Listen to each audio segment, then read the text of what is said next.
প্ৰচাৰলৈ আৰু এই মুহূৰ্তত লৈ আহিছো ডাঙৰ খবৰ এক বিগ ব্ৰেকিং নিউজ এই মুহূৰ্তত গৰিমা শইকীয়া গাৰ্গে চাৰ্জশ্বিটত থকা কথাখিনি দাঙি ধৰি কিছু বিস্ফোৰক অভিযোগ উত্থাপন কৰিছে এটা শেহতীয়া পোষ্টটোতে লিখিছে ফেচবুকত আৰু গৰিমা শইকীয়া গাৰ্গৰ যিখিনি কথা সেয়া অত্যন্ত গুৰুত্বপূৰ্ণ অত্যন্ত চাঞ্চল্যকৰ কেইবাটাও কেইবাটাও পইণ্ট তেওঁ তুলি ধৰিছে আমি পলম নকৰি পুনে আপোনালোকক এই ফেচবুক পোষ্টটো আপোনালোকক দেখুৱাইছো ইয়াত এয়া কিছু সময় পূৰ্বে গৰিমা শইকীয়া গাৰ্গৰ এই যেটো পোষ্ট ইয়াত প্ৰথমে আৰম্ভ কৰিছে জুবিন নাই বুলি আজিও আমি মানি ল'ব পৰা নাই কিন্তু এনেকুৱা এটা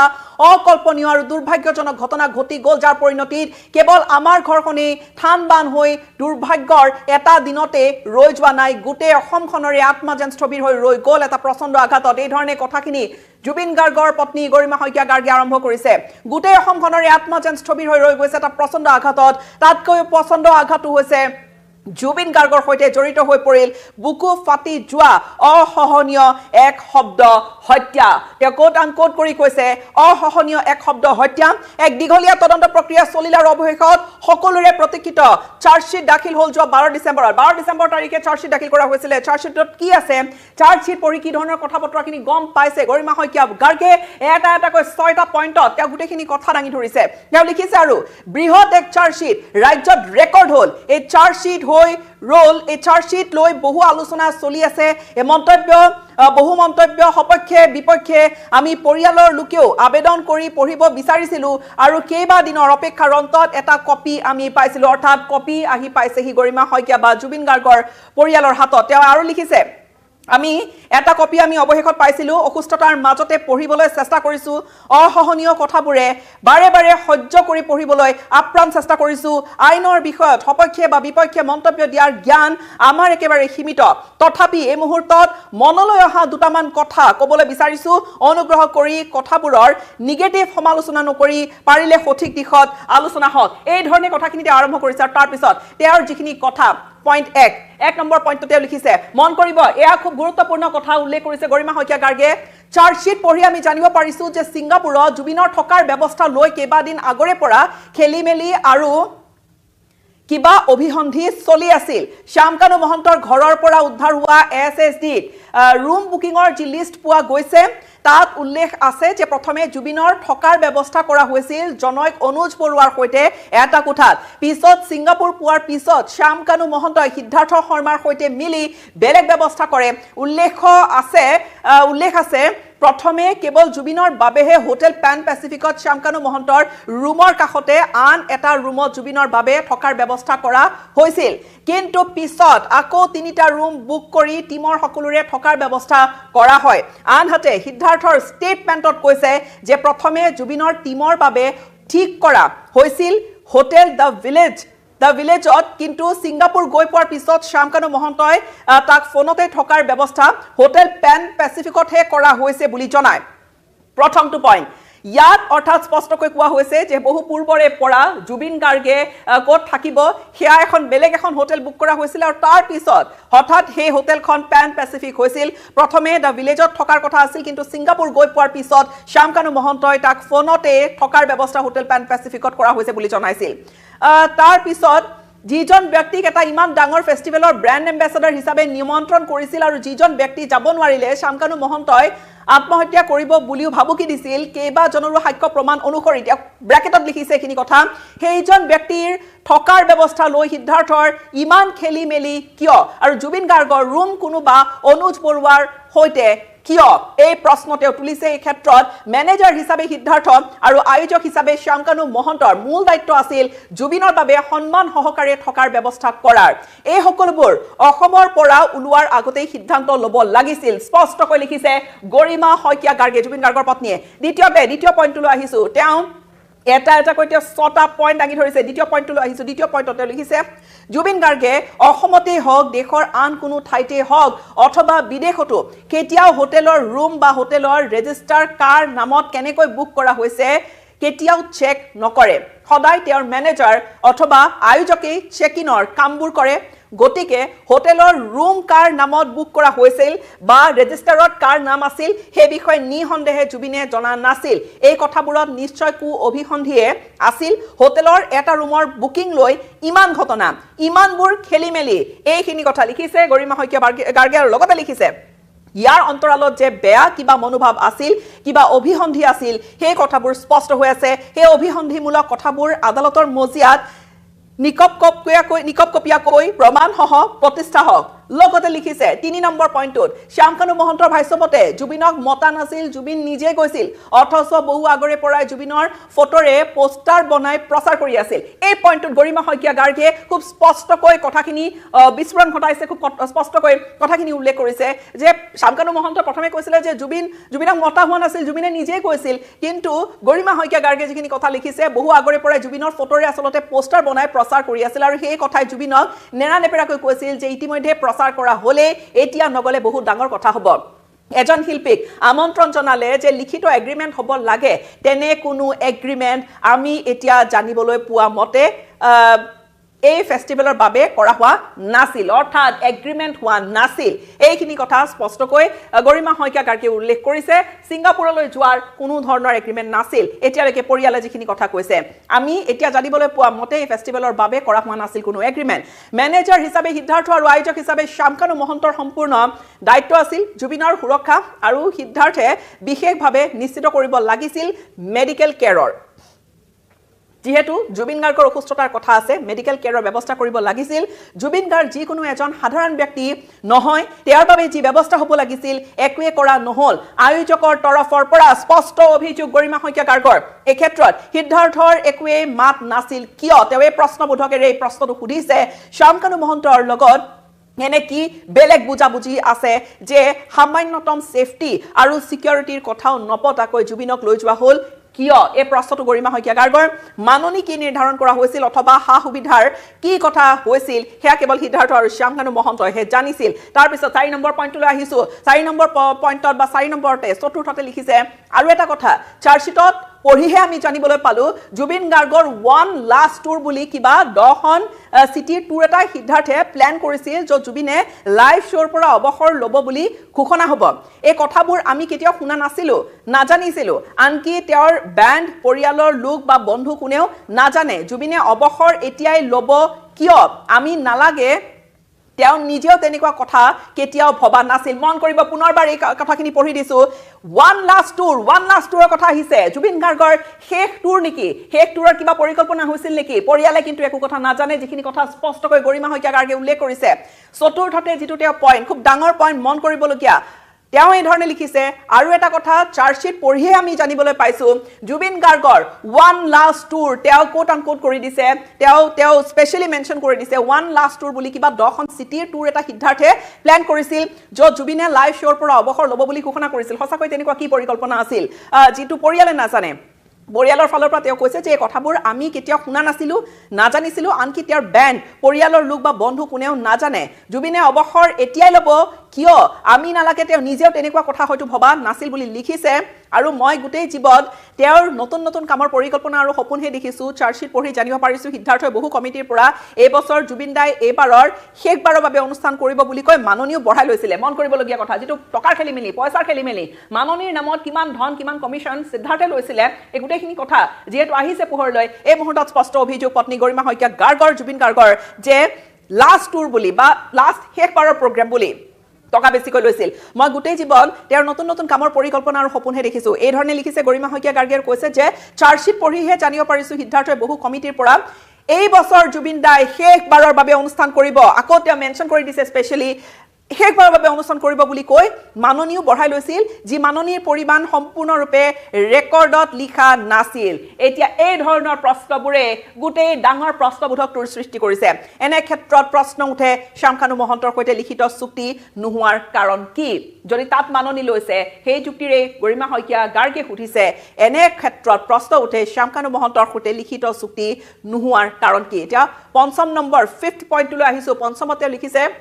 ৭৫ মিনিট যিখিনি কথা বিভিন্ন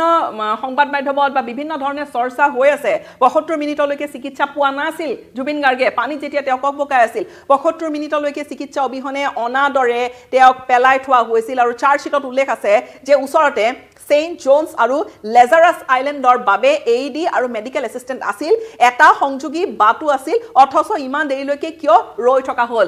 প্ৰশ্ন সুধিছে পিন পইণ্টেড প্ৰশ্ন গৰিমা শইকীয়া গাৰ্গৰ যে এতিয়ালৈকে এই যিখিনি কথা তেওঁ পানীত ককবকাই আছে যিবোৰ কথা ওলাই আছিল যে ইমান সময় ৭২ মিনিটলৈকে তেওঁ কোনো চিকিৎসা সেৱা পোৱা নাছিলে তেওঁক যিখিনি লাগিছিল এছিষ্টেন্স মেডিকেল এছিষ্টেন্স সেইখিনি তেওঁ সময়মতে পোৱা নাছিলে তেওঁ এই প্ৰশ্নটো সুধিছে যে ৭২ মিনিটলৈকে চিকিৎসা অবিহনে অনাদৰে তেওঁক পেলাই থোৱা হৈছিল কিয়নো আন এটা আছিল সংযোগী বাট অথচ ইমান দেৰিলৈকে কিয় ৰৈ থকা হ'ল ছিংগাপুৰৰ আৱাসিক কেইজনে সেই কথা নাজানিছিল নেকি ইয়তত থকা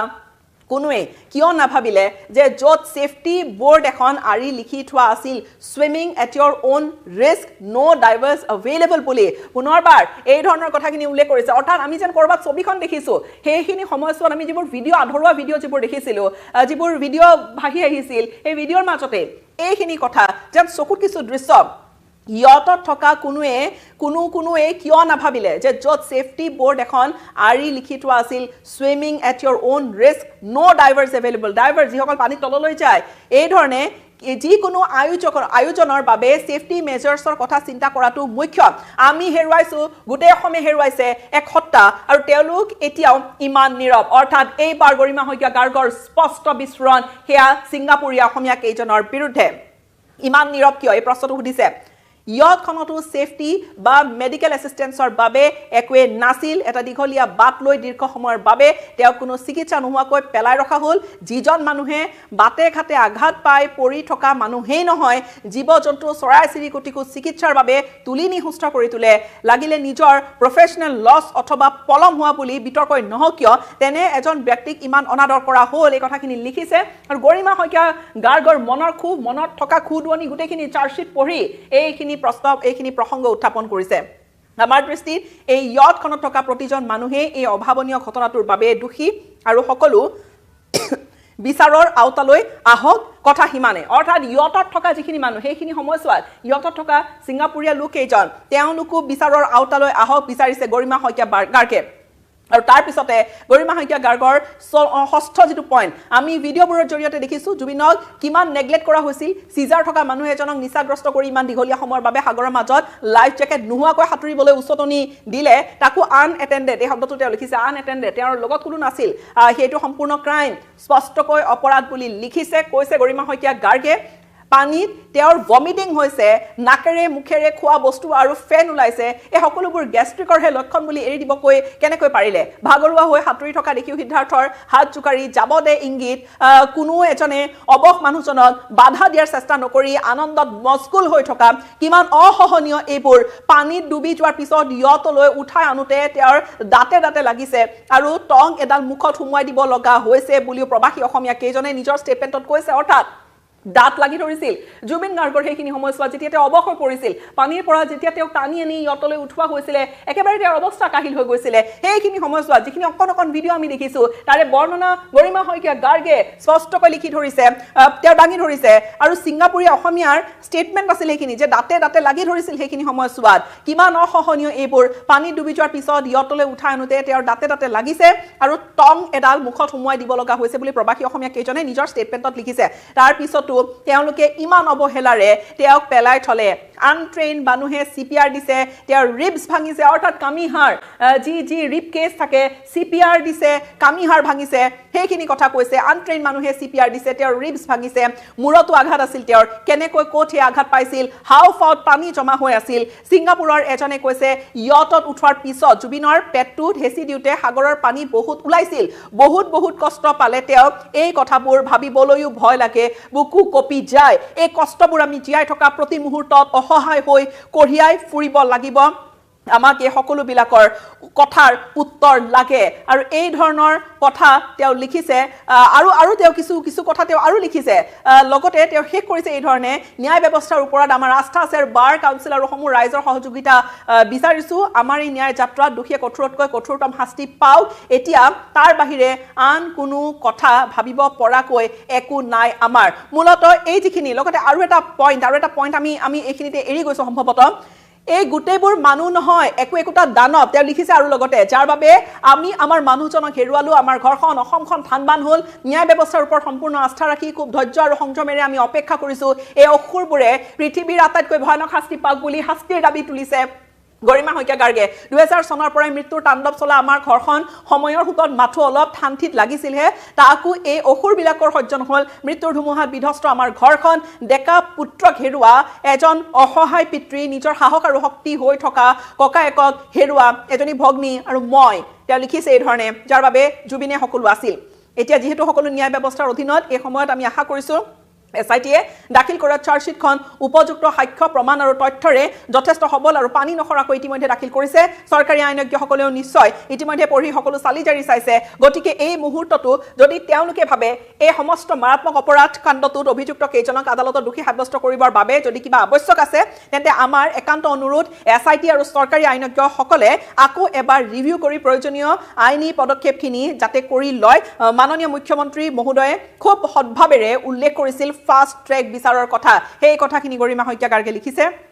আৰু লিখিছে এতিয়া আমি একান্তভাৱে বিচাৰিছো ফাষ্ট ট্ৰেকৰ এটা স্পেশাল বেঞ্চ আদালত য'ত ডেইলি বেসিছত কেৱল জুবিন গাৰ্গৰ কেছৰ শুনানি হওক যাতে অতি সোনকালে জুবিন গাৰ্গে ন্যায় পায় নহলে 300তকৈও অধিক উইটনেছ পুনৰ লিখিছে তেওঁ 300তকৈও অধিক উইটনেছৰ শুনানিত বহু বছৰ লাগিব justice delayed is justice denied চৰকাৰলৈ আৰু এটা বিশেষ অনুৰোধ কৰিছে যাতে এটা ষ্ট্ৰং পাব্লিক প্ৰসিকিউটৰৰ টিম গঠন কৰি দিয়ে য'ত জ্যেষ্ঠ অধিবক্তা দুজনমান যাৰ ওপৰত ৰাইজৰ শ্ৰদ্ধা আৰু আস্থা আছে থাকে এজ লিগেল এডভাইজাৰ্ছ আৰু টিমটো প্ৰয়োজনীয় মেন পাৱাৰ তথা লজিষ্টিক্সৰ সা সুবিধাৰে সবল কৰি দিয়ে তেতিয়াহে ন্যায় প্ৰতিষ্ঠা জোৰদাৰ হ'ব অভিজ্ঞ এসআইটি টিম আৰু পাব্লিক প্ৰসিকিউটৰ্ছৰ টিম লগ লাগি চাৰ্জশিটখন যাতে সবলভাৱে কোনো এজনো অভিযুক্ত হাৰি যোৱাৰ হুৰুঙা নথকাকৈ ন্যায়ালয়ত উপস্থাপন কৰি সঠিক আৰু শুদ্ধ ন্যায় প্ৰতিষ্ঠা কৰে এতিয়া সমগ্ৰ সেয়া অপেক্ষা